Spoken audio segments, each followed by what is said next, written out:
इस वीडियो में हम लोग अब इंडियन पॉलिटी एंड गवर्नेंस के क्वेश्चन आंसर को करने वाले हैं फटाफट से सॉल्व। और यहाँ ये सिर्फ क्वेश्चन आंसर ही नहीं है, आपके बहुत सारे प्रश्न आपके तैयार होने वाले हैं इस सेशन में। और हम लोग चैप्टर वाइज चल रहे हैं, तो आज हम लोग ब्रिटिश राज के जो शासकीय अधिनियम पारित हुए थे उससे रिलेटेड कुछ क्वेश्चन हैं जो कि सॉल्व करने वाले हैं। और यहाँ से एक आध प्रश्न बन जाते हैं, लेकिन हम लोग एक आध को भी नहीं छोड़ेंगे, तो सारे कंप्लीट करने वाले हैं। भारतीय विधान पालिका प्रथम बार द्विसदनीय बनाई गई थी। तो ये प्रथम बार जो द्विसदनीय बनाई गई थी भारतीय विधान पालिका, वो किस एक्ट के द्वारा बनाई गई, किस एक्ट के तहत? आंसर मैंने यहाँ पे पहले से ही टिक किया हुआ है, 1919 के भारत सरकार अधिनियम के द्वारा। तो अब आप कुछ इस बारे में स्पेशल चीज़ जान लें जो कि इससे रिलेटेड बन सकता है। तो ये जो इसकी स्थापना हुई थी वो 1919 के भारत सरकार अधिनियम के द्वारा केंद्र में द्विसदनीय विधान पालिका की स्थापना की गई थी। ऊपरी सदन राज्य परिषद यानी काउंसिल ऑफ स्टेट कहलाता था, और ये टोटल आपके 5 वर्ष के लिए होता था। और उसके जो 60 सदस्य होते थे, 60 मेंबर, उसमें से अधिकतम 20 मेंबर सरकारी हो सकते थे। समझ गए आप? निचला जो सदन होता था वो केंद्रीय विधानसभा यानी सेंट्रल लेजिस्लेटिव असेंबली कहलाता था। और ये सेंट्रल लेजिस्लेटिव असेंबली जो है, इसमें 3 वर्ष के लिए ये होता था। ठीक है, समझ गए आप?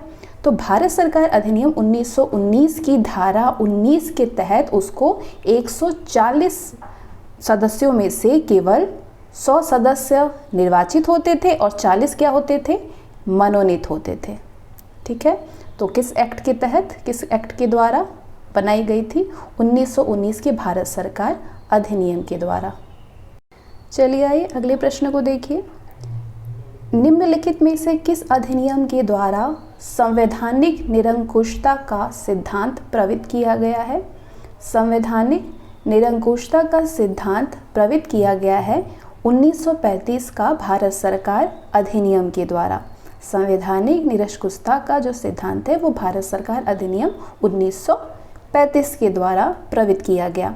ये जो अधिनियम था ये ब्रिटिश संसद के द्वारा बहुत ही विस्तृत अधिनियम था, और साथ ही ये भारत के लिए तैयार संवैधानिक प्रस्ताव में सबसे जटिल दस्तावेज था। इसी अधिनियम में भारत संघ की स्थापना, संघीय न्यायपालिका की, केंद्र और राज्य के मध्य शक्तियों का विभाजन आदि की भी व्यवस्था की गई थी। ठीक है, केंद्रीय विधानसभा के निम्नांकित में से कौन से निर्वाचन भारत शासन अधिनियम 1919 के तहत हुआ था? कौन सा निर्वाचन हुआ था? केंद्रीय विधानसभा का या फिर के निम्नांकित में से कौन सा या कौन से निर्वाचन भारत शासन अधिनियम 1919 के तहत में हुआ था? ये आपका 1926 हुआ था और 1945 हुआ था। केंद्रीय विधानसभा चुनाव भारत शासन अधिनियम 1919 के तहत। ठीक है, निम्नलिखित में से किस अधिनियम के अंतर्गत भारतीय विधान परिषद को बजट पर बहस करने की शक्ति प्राप्त हुई थी? बजट पर बहस करने की शक्ति जो थी वो किस अधिनियम के तहत पारित हुई थी? तो ये भारतीय परिषद अधिनियम 1882 के तहत, याद रखिएगा।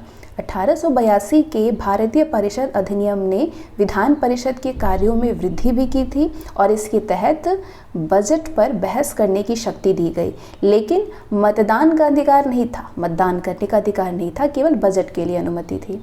इस अधिनियम के तहत, भारत परिषद अधिनियम 1882 के तहत कार्यपालिका से प्रश्न पूछने की अनुमति दी गई थी। ठीक है, ध्यान रखिएगा, मतदान के लिए नहीं। ब्रिटिश भारत में सांप्रदायिक प्रतिनिधित्व की व्यवस्था निम्नलिखित में से किस अधिनियम के द्वारा की गई थी? मार्ले मिंटो सुधार 1909 के तहत। भारतीय परिषद अधिनियम 1909 जो था, इसे मार्ले मिंटो सुधार 1909 भी कहा जाता है। इसके द्वारा ब्रिटिश भारत में सांप्रदायिक प्रतिनिधित्व की व्यवस्था की गई, जिसके अंतर्गत मुसलमानों के लिए एक अलग निर्वाचन मंडल का प्रावधान किया गया। निम्नलिखित में से किस एक अधिनियम द्वारा भारत में संघीय न्याय की स्थापना की गई थी?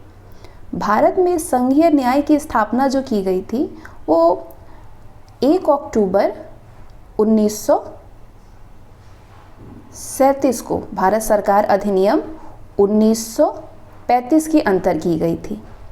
इसके जो प्रथम मुख्य न्यायाधीश थे वो सर मॉरिस गुवेयर थे। कौन थे? सर मॉरिस गुवेयर के नाम से आप याद रखिएगा, गुवेयर थे। तो भारत सरकार अधिनियम 1935 देने के कारण यहाँ पे आप 1935 तो दिया ही नहीं, तो इसमें कोई ऑप्शन ही नहीं है, इसमें से कोई नहीं। तो ऐसे प्रश्न पूछे जाते हैं जिसमें आपको ये कहना होता है कि इनमें से कोई नहीं। इसके लिए क्या, आपको सारे अधिनियम की जानकारी होनी चाहिए। केंद्र में द्वैत शासन किस अधिनियम के अंतर्गत स्थापित किया गया?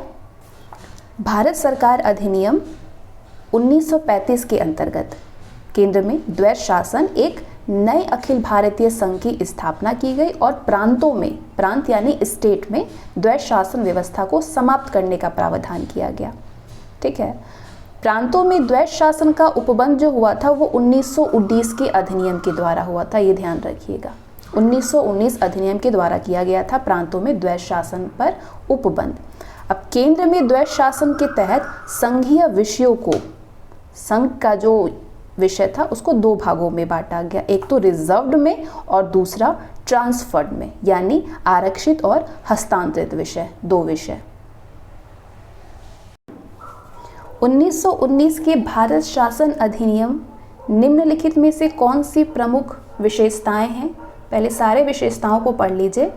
प्रांतों की कार्यकारिणी सरकार में द्वैत शासन की व्यवस्था, मुसलमानों के लिए पृथक सांप्रदायिक निर्वाचक मंडलों की व्यवस्था, केंद्र द्वारा प्रांतों को विधायनी शक्ति का हस्तांतरण।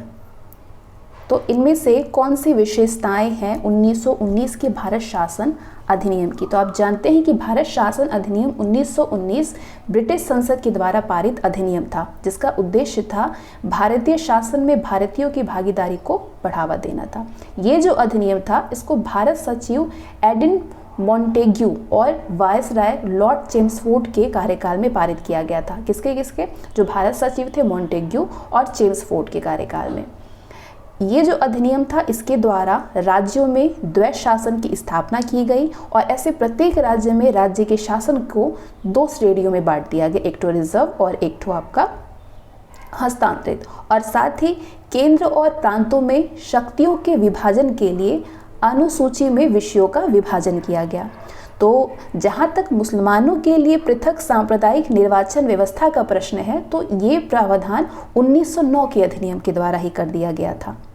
लेकिन 1919 के अधिनियम में ये व्यवस्था न केवल जारी रही बल्कि इसको सिख, यूरोपीय, भारतीय, ईसाई और एंग्लो इंडियनों के लिए भी विस्तारित किया गया था। तो ऑप्शन अकॉर्डिंग आपका तीसरा वाला सी सही होगा, पहला और तीसरा, दूसरा वाला नहीं होगा।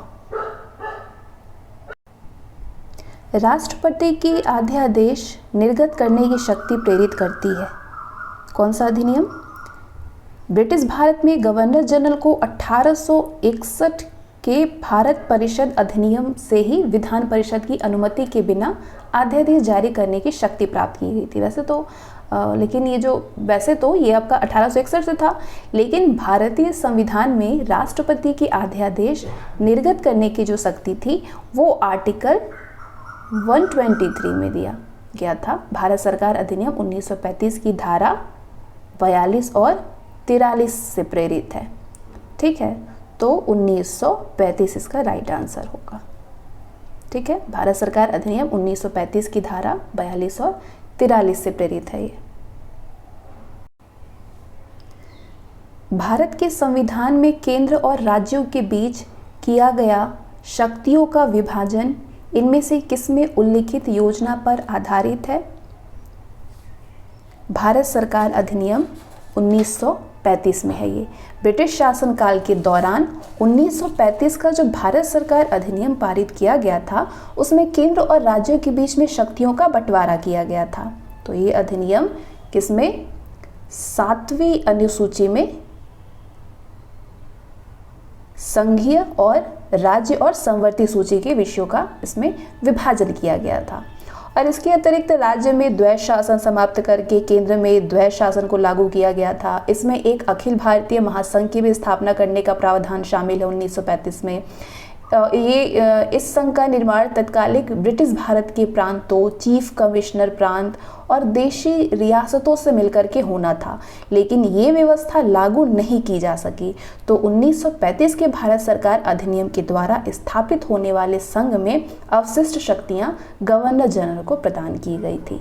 आंसर होगा भारत सरकार अधिनियम 1935।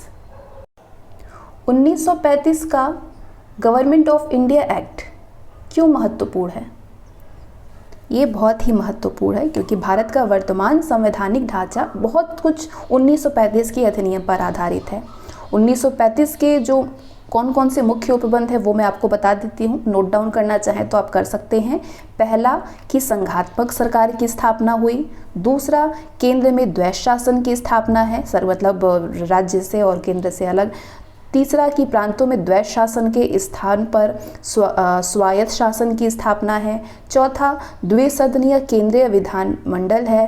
पांचवा, प्रांतीय शासन व्यवस्था है। छठा, प्रांतीय विधानमंडल है। सातवां, केंद्र एवं प्रांतों में शक्तियों का विभाजन। और आठवां, फेडरल न्यायालय की स्थापना। तो ये 8 जो है उपबंध हैं 1935 के। तो आज का जो वर्तमान का संवैधानिक ढांचा है वो भी आपके 1935 के अधिनियम पर आधारित है, इसीलिए ये बहुत महत्वपूर्ण है।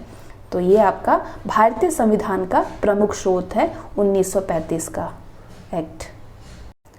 निम्नांकित में से कौन सा एक भारत शासन अधिनियम 1935 में स्वीकार हुआ, महत्वपूर्ण और स्थायी अवयव नहीं है? कौन सा ऐसा अधिनियम है जो कि 1935 के अधिनियम में स्वीकार तो हुआ, महत्वपूर्ण और स्थायी नहीं, अवयव नहीं है ये?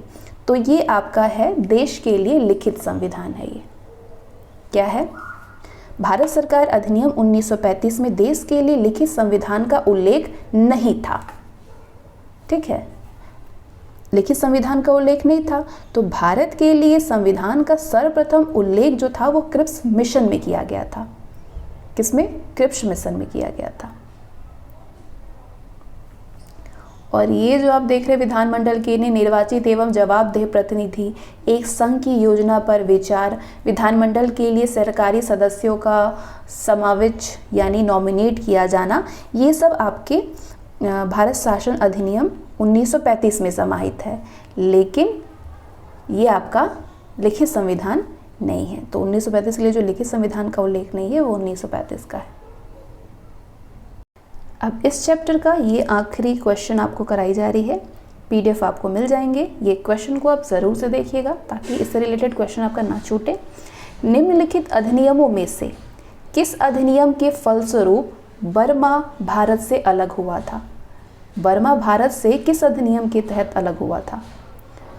1935 गवर्नमेंट ऑफ इंडिया एक्ट 1935 के प्रावधानों के अनुरूप